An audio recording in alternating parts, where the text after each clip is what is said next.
In the meantime, the United Nations Security Council has met behind closed doors to discuss Hamas's massive assault on Israel. At an emergency session, the United States and Israel urged strong condemnation of the Palestinian Islamists. However, the Security Council did not reach a binding resolution, with some members led by Russia calling for an immediate ceasefire. The Russian UN ambassador also blamed what he called years of failed Middle East peace talks by the US. Ahead of the Security Council meeting, the Palestinian UN ambassador, Riyad Mansour, blamed the Israeli Authority for the conflict and called for an end to its blockade of the Gaza Strip. Israel keeps saying the blockade and repeated assaults on Gaza are to destroy Hamas military capabilities and ensure security. Clearly, and expectedly, its blockade and assaults accomplished neither. Israel expects and demands political and military support while advancing goals that are fundamentally at odds with international legitimacy and consensus. Its policies are an assault on our humanity, on international law, on peace, and are a threat for its own people. Can those supporting Israel ignore its colonialist and racist agenda? That would be self-defeating. A different path is possible. I repeat, a different path is possible. But it cannot ignore the lives and rights of the Palestinian people. It must guarantee them equal measures of freedom and security. You cannot stand for peace if you do not stand up to occupation. Do it because it is the right thing to do, morally, legally, politically, and because it will save lives. Peace will save lives, because it is the only way forward. For more on the conflict in the Middle East, we now join Arise Chief Correspondent, John Cookson. Good morning, John. Good morning. Hi, good day. Good to see you. Well, John, the UN Security Council met yesterday on the crisis in the Middle East between Israel and Hamas. In 2018, the same UN Security Council could not reach any binding resolution. Is there any hope that the UN Security Council will be able to make any difference this time around, considering that Russia and China do not consider Hamas a terrorist organization? The UN Security Council, aren't they just useless? There weren't great expectations of this meeting last night, and indeed they couldn't even agree any consensus on a preliminary statement put out about this crisis in the Middle East. And there are many critics of the United Nations who say it's no longer fit for purpose. Here we have the most powerful nations on the earth, especially those in the Security Council, who can't agree.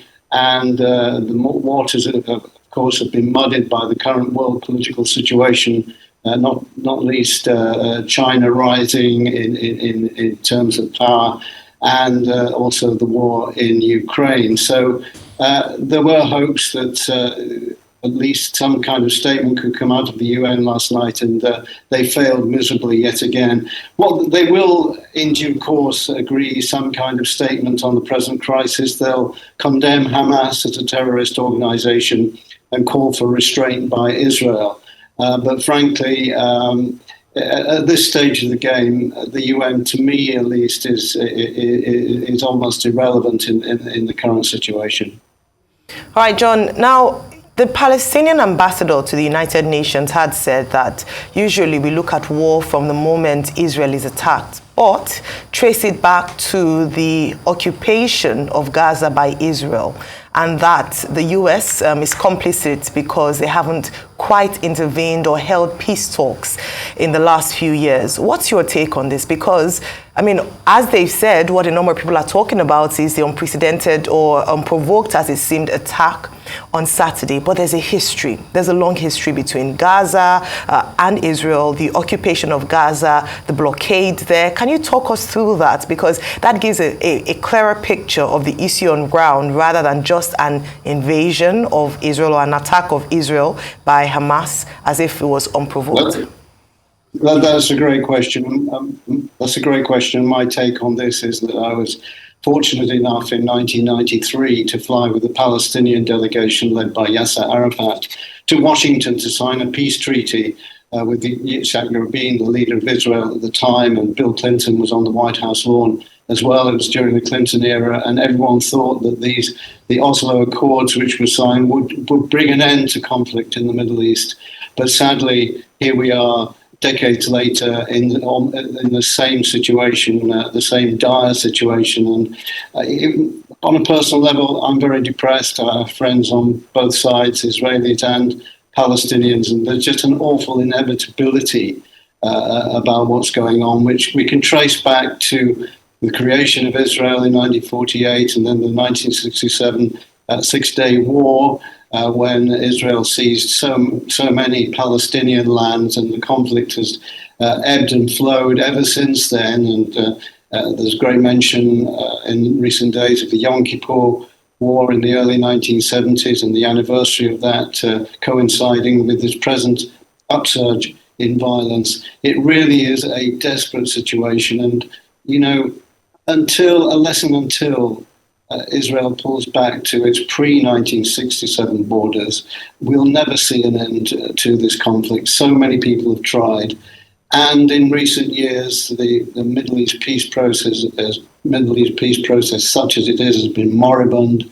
Various presidents have not followed through, including Trump and Biden. The relationship between Biden and Netanyahu, they loathe each other. The situation is absolutely desperate at the moment.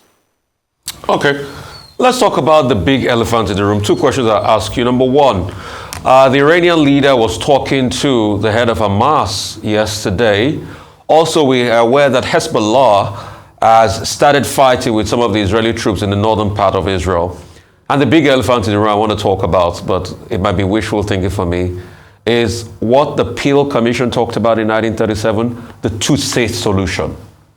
Reality or farce? The two-state solution.